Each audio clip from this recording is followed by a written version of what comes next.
My name is Julie Boonstra, and 5 years ago, I was diagnosed with leukemia. I found out that I only have a 20% chance of surviving. I found this wonderful doctor and a great healthcare plan. I was doing fairly well, fighting the cancer, fighting the leukemia. And then I received the letter. My insurance was canceled because of Obamacare. Now, the out-of-pocket costs are so high, it's unaffordable. If I do not receive my medication, I will die. I believed the president. I believed I could keep my health insurance plan. I feel lied to. It's heartbreaking for me. Congressman Piers, your decision to vote for Obamacare jeopardized my health. It is time to listen to me. It is time to listen to the other American citizens out there who are hurting. This is serious. It's not a game. Congressman Piers, Obamacare is not the answer. Defense Secretary Chuck Hagel is expected to recommend some deep budget cuts to our armed forces. The Pentagon slashing the number of troops to less than 500,000. That is a drop of at least 120,000 military members since its peak post 9/11. The cuts will also limit pay raises for the military, including one-year pay increase freeze for top brass, while cutting subsidies for military-based grocery stores and halting production on an entire class of Air Force attack jets. Joining me now, retired four-star General Jack Keane, former Vice Chief of Staff of the Army and a Fox News military analyst. Good morning, General. Good to have you with us today. Good morning. Did you find this surprising? No, I mean, this is a part of sequestration, and I find it very disappointing, but not surprising.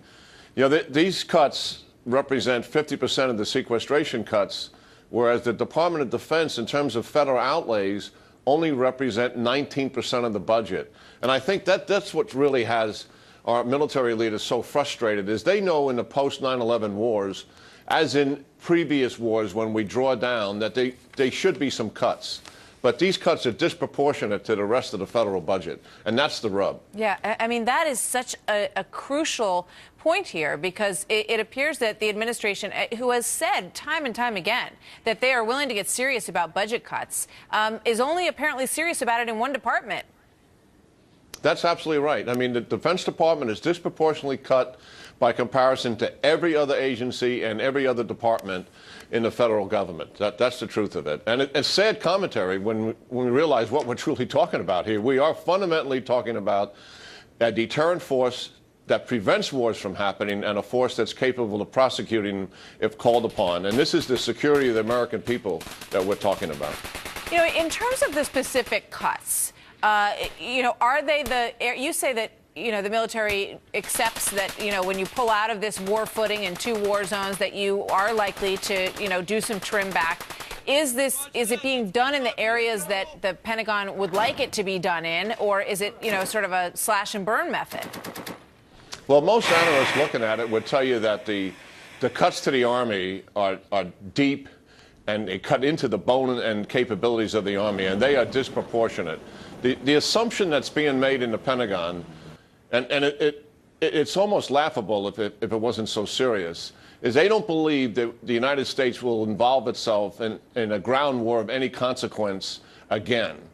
The fact of the matter is, those assumptions have been made after World War II, Korea, Vietnam, and the Cold War, and every single time they have been proven wrong. And here we are making that same assumption again. So the Army is taking a much more severe cut, and the numbers of the Army are going down to pre-World War II numbers, which on the surface of it is irresponsible. Anybody looking at that knows that that is far too much. I mean, we all know that people in different parts of the country, in different states who have pet projects that are defense-related in their home states are always willing to go to the mat to protect the employment numbers and the support, in many cases, that they get from these entities. Is that at play here as well, in terms of what's being cut and what's being allowed to be built and what isn't? Well, certainly. There are still things in the budget that will be protected by the Congress at the expense of others. The fact of the matter is, we are losing ships, we are losing planes, and we are losing significant fighting organizations in the Army. And I don't see any change in this in the near future as long as sequestration is still on the table. We have a pass as a result of the bipartisan law that was just recently enacted. But that's only a pass for the next 2 years. The cuts are going to be even worse than what we're looking at now. You know, in the past, we've talked about whether or not this leaves us ready for, you know, sort of one conflict or two conflicts. How does that look? Well, pretty severe. I think any conflict that would be protracted and have scale associated with it puts us at risk. The fact of the matter is today, the Army has very few units that are ready to fight today. And that's the truth of it. It's not out in the public media, but that is a fact. And this situation is going to get worse. The readiness of the Army, the modernization programs for it, that's the new equipment that it has, and then the organizations itself, so many of them are being cut that they will not have the capability to prevent wars and also to prosecute them in a way that they want to, which is very rapidly, and also keep casualties down to a minimum. That's a stunning statement. General, thank you very much. Now we turn our attention to more spying by the U.S. on Germany. Well, according to a German newspaper, the U.S. National Security Agency has stepped up its espionage activities against senior government officials in Germany. Well, the report in Bill am Sonntag comes after Barack Obama ordered the NSA to stop its surveillance of Chancellor Angela Merkel. Well, the paper said that it gathered the information from a high-ranking NSA employee in Germany. Interior Minister Thomas de Maizière, who is a close confidant of Merkel, is said to be among the new targets of spying. While the highly circulated paper also reported that the NSA is monitoring 320 people in Germany, where revelations last year about mass U.S. surveillance shocked the Germans and sparked one of the most serious disputes between the allies. It's turnabout. All of the criminal charges against Marcus Jeter have been dismissed. 2 Bloomfield cops have now been indicted. A third quietly pleaded guilty to tampering and retired. It's all because of video the cops may have tried to hide. Get out the car! Get out! This is the Bloomfield Police Department's dash cam video that prosecutors say they never saw when they pursued criminal charges against 30-year-old Marcus Jeter. Notice his hands in the air.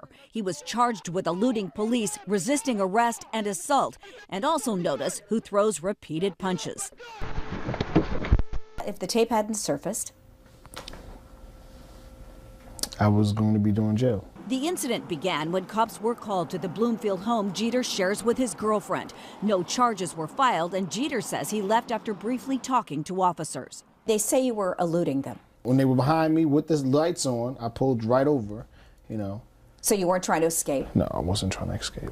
In a video from the first police car, prosecutors did see Jeter stops on the side of the Garden State Parkway. The cops pull out guns. Why didn't you just get out of the car? Because I was afraid. There was a cop on my left with a gun pointed at me, and there was one on my right side with a shotgun pointed. I'm afraid that I might get shot. If you got out? Mm-hmm. The tape not initially turned over is on the dash of a second police car that comes from the opposite direction, crosses the median into ongoing traffic, and then strikes Jeter's car. There is no mention of that in any police report.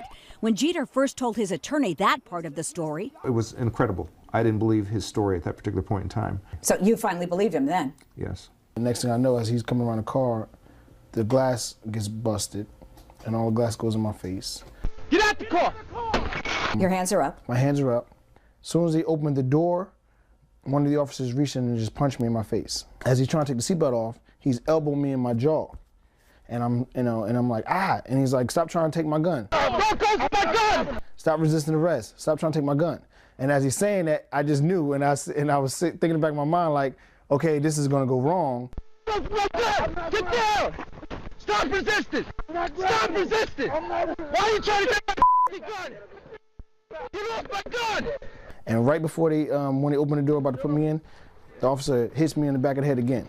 as soon as prosecutors saw this video, they dismissed all of the charges against Jeter.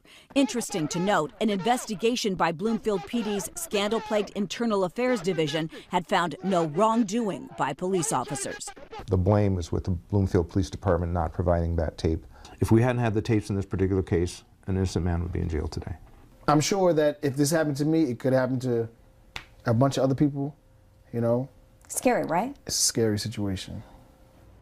And we were there exclusively today in Essex County Court in Newark, where Bloomfield police officers Sean Corder, there on the left, and Orlando Trinidad, who you will see here on the right, were arraigned on charges including conspiracy, official misconduct, and falsifying reports. Trinidad is also charged with aggravated assault. He was regarded as the world's most powerful and until now most elusive drug lord. But the decade-long manhunt for Joaquin Guzman is now over.